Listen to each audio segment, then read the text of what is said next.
What is going on, YouTube people? Neo Cards and Comics here today for cardboard boxes. That's right. We are going to talk about cardboard boxes today. Actually, well, I mean, that's what we are talking about. But I'm going to kind of walk through my thought process. I have doubled down on my Pokemon position, stance, inventory, whatever you want to call it. Late last year, I was talking more and more about kind of dabbling into the TCG side of things, and just get this out of the way right now. Go do your own homework and research. I spent a lot of time digging into this stuff. I am not going to sit here and pretend that I am some Pikachu and Charizard expert. I do not know the singles market super well at all, but I did a lot of homework, dug in, and Pokemon specifically has performed extremely well over the last couple of years. Now, past performance does not indicate future performance at all. There is 1,000% risk involved with this, but Pokemon sealed wax seems fairly safe as stuff can get. Is it printed to the moon? Yeah, kinda. Is it ripped to the moon? Yeah. Is it super popular? Yes. Is there risk of reprints? Possibly. What we're looking at in front of you right now are one of these, and I don't remember which one's which. This one is a case of Silver Tempest. Picked this up locally. This, I just got in the mail. Picked this up from Pokemon Center Direct. This is a case of Brilliant Stars. This one I got locally from Shag Sports Cards. It's a shop in North Canton. They set up locally at some of the shows. They have some sealed wax and some singles and stuff like that. First time I was in the shop, great guys to work with. Nice, smooth, easy deal. I got this, to be fair, I've had this for a few weeks now. When I got this, when I walked in, they were at $95 a box on Silver Tempest. I don't believe they're at that price anymore because prices have gone up. Silver Tempest is the most recent release. They were at $95 a box. I was going to get 4, and he said, hey, if you want 6, I'll do them at $90 a piece. So I ended up getting 6 of them. So this set me back $540. Currently on TCG Player and eBay, these are flirting with 120 at the moment. Pokemon does do reprints, so there is risks of a reprint, but a couple things, and this is part of the reason why I made this play now. And this is speculation. This could be completely wrong. We'll find out what happens. Only time will tell. I think there's less risk of a reprint, and I'm sure the Pokemon people could give thoughts and opinions on this in the comments down below. They may know it even better than I do. They're getting ready to move to Scarlet and Violet away from Sword and Shield. Scarlet and Violet is going to have new borders on cards. They're moving from yellow to silver. Also, the MSRP is increasing on boxes, on everything across the board. Prices are going up. So the theory is that they're not going to want to go back and print the old stuff when they can print the new stuff at a higher price. Because they said that if they go back and do reprints, it would be reprinted at the old MSRP, not the new MSRP. So a lot of people are speculating that, one, that'll cause them either to not do reprints at all, or potentially do smaller reprints than normal. And some of this stuff has been reprinted already. Evolving Skies has been reprinted like 15 times already. And the box, and I'm being, a little tongue-in-cheek there. I don't think it's actually been reprinted 15 times, but it's been reprinted a couple times. And the box prices don't care. Brilliant Stars came out about 1.5 years ago, I think late 2021. Very popular set. It's currently TCG Player and eBay are flirting with 180. 170 to 180 a box, give or take, plus shipping, plus taxes. Sometimes free shipping, just depends. But most people are going to pay sales tax on top of that, so then your box price is even higher. I don't know if people just don't realize, they don't pay attention. I don't really know. Brilliant Stars is available on Pokemon Center's website. You're buying directly from Pokemon. They're up there for full MSRP, which is $145 a box, free shipping. It ends up being, I ended up getting into these for $155 a box after taxes. And once again, shipping was free. Came straight from them. I had it in like 2 days, showed up on the front porch, shipped super fast, and I had it. So these are still readily available on their website. I don't know how long that'll last for. They've been up for obviously ever, but at some point in time they'll run out. But supply, you know, everything that I've seen from both Pokemon channels and from Alpha Investments and people that I've talked to is supply is running very dry from the distributor level on Sword and Shield level stuff. So I wanted to lock this one in as soon as possible. Like I said, I got this for 540 bucks. This case of Silver Tempest ended up costing me. And then this case of Brilliant Stars was, I don't know, what would that be, like $950? It was a little over 900 a box, or 900 for the case rather. At $155 a box, like $930 or something like that, I guess that would be. This is in addition to what I already have, which is 4 boxes of Lost Origins that I picked up locally. Really good deal. Should have bought more. Messed this one up. One of my local LGSs had them for $80 a box on Black Friday. It was about a half an hour, 45 minutes away. I drove up there on Black Friday. I grabbed 4 of them. I wish I would have got more. Those are also currently about $110 to $120 a box, and those have been really creeping up a lot lately. And then I have 2 boxes of Chilling Rain, not cases, this is individual boxes. 2 boxes of Chilling Rain at about $105 a box, I think, that I picked up from either Blowout or Dave and Adams on a Black Friday deal as well.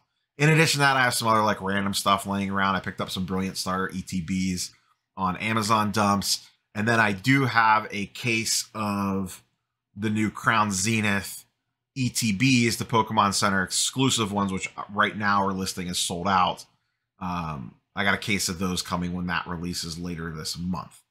So that's kind of my Pokemon position at the moment. And I am still looking at Magic the Gathering product as well.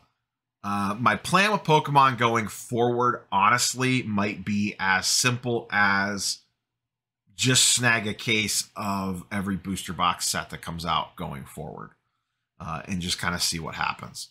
It'll be, I don't know what I'll be able to get a case for. Like I said, the current block, I could get them for about 540 bucks on release. I don't know if that's going to be the case, or obviously it won't be the case going forward as MSRP went up. So I'm not sure what box prices are going to be at for me to get them for locally. I'll see how that plays out. But that's my general thought process, is just kind of grab a case of each set and sit on it. Now, my time horizon on this stuff, because I think that's important. I am not buying the Pokemon and the Magic Wax as quick flips. Like, I'm not, not expecting to buy this stuff and then sell it in a couple months and make 20 or 30 bucks a box or whatever. That is not kind of why I'm into this. Not why I'm heading down this route.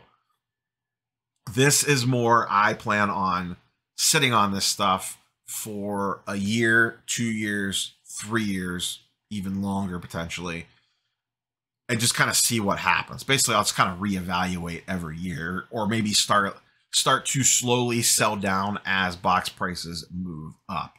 Rudy from Alpha Investments in a video recently had a really kind of good breakdown of the mentality of sealed wax, kind of talking about the stages of when supply dries up. Like, obviously you have the initial wave, and you got to kind of wait things out there, and then prices slowly start to creep up. And then he said usually when it hits around double what people were originally in for it for, so like these at 90 a box, when they get to that 170 to 190 range, you'll see more come to market as people are saying, hey, I doubled my money, cool, I'm going to go ahead and get out of this and move on to the next thing. So you kind of blow through that barrier, then you wait a little bit longer, and then what happens is a lot of the reserve supply comes to market at around the doubling price. You eat through that, once again, remain patient, and then you really kind of start to see price jumps, because a lot of the people holding inventory on the secondary market released it. You blow through that, and then all of a sudden now it's very scarce, or a lot more scarce, and then it really kind of starts to jump up. So, you know, if these doubled in price, I might sell a couple, and I'm not necessarily, you know, I don't have to keep the case sealed. I'm just doing it because it's easier to store and it's easier to transport around. But if, you know, one of these products took off and they got to 180 a box, I may open this up and say, okay, cool, let's sell a couple, get some of the money back off the initial investment, and then reduce my cost basis, cover my cost basis on the case itself. And then I would have, you know, maybe half the case to free roll or whatever the case might be. So that's kind of my plan on the Pokemon side. Why have I headed down this direction? One, with Pokemon, there is no risk to me ripping it, which is a big deal. I get tempted by my sports card stash all the time. So that's kind of nice, is that there's no issues with me ripping it. I think the floor on this stuff is relatively safe. Even the products that have not performed well are still up slightly. So at worst case, it stays kind of flat. Well, I shouldn't, worst case, it could go to 0. But most likely cases, you know, it stays slightly flat, maybe goes slightly up. Some of the not as popular sets that haven't performed as well. And then, you know, you nail the ones that really take off. And once again, part of this is driven by, you know, kind of what I've been seeing and watching online, and then also what I'm seeing with my own 2 eyes, and just kind of trusting my gut to some degree. I walk around these shows. I talk to dealers. I talk to people in the space. I watch little kids, teenagers, older adults at these tables that have a lot of Pokemon stuff. And there's a ton of passion behind it. And there's a large number of people in the space. I mean, just simple, non-scientific. Go look at the size of Pokemon channels on YouTube and how many views they get and all that stuff compared to sports card channels. It is massively different. I mean, and this isn't news to most people out there. Like, I mean, Pokemon's been huge forever. So let me get these off the screen. I want to talk about one other product really quickly and kind of my thought process behind Magic the Gathering heading into this year, because they've obviously been in a weird place with Magic 30th. So let me move these off the desk and then switch some stuff around. We'll be right back. All right, let's talk a little Magic the Gathering. Magic the Gathering, where is my headspace at with that? I am going to still be dabbling in Magic for sure. Obviously, the Magic 30th thing was an epic disaster for Hasbro. They continue to not be able to get out of their own way. Now there's a bunch of stuff going on the D&D side, which doesn't affect the collectibles largely, but is still Hasbro doing very questionable things. My current positioning in Magic the Gathering consists of a case of Double Masters collector's boxes, a Brothers Wars collector box, Dominaria United 3 collector's boxes, which I got on an Amazon dump. The Brothers War I got on a Black Friday deal. And the Double Masters collector's case I got when that came out from one of my LGSs for a pretty solid deal at the time. That's basically stayed about flat compared to what I paid for it. I am, for the most part, when it comes to collector's boxes, I am not buying every single one blindly. I'm being very particular. The Double Masters was a pretty big deal just because it's a master set and those boxes were extremely loaded. Very popular product. I think those hold up pretty well. The Brothers War collector's box, I picked one. I initially didn't have any. It came up on a Black Friday sale. I snagged it just because the Brothers War is the first set that has serialized cards in it. I just grabbed one just to kind of see how it would do. Dominaria United, I initially was intrigued. It has Lost Legends in it, which is original Legends cards inserted into the collector's boxes. They're pretty rare to hit. I was going to get some past, prices tanked on them, and then Amazon dumped some a few weeks ago at $150 a box, and I snagged 3, which was the limit. That seemed like a pretty solid deal. So I got those. When it comes to standard product, I also have a bunch of booster and set boxes, mostly all Amazon dump stuff. Streets of Copacabana, some Crimson Vow and some Midnight Hunt, which were not popular products at all, but the deals on them were very, very good. Those were all Black Friday Amazon dumps, like 60 bucks a box, 55 bucks a box, stuff like that.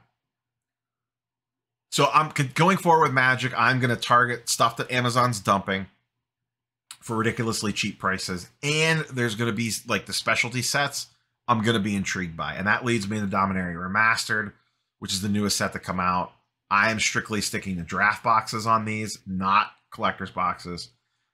This product is extremely popular. It is very, very good.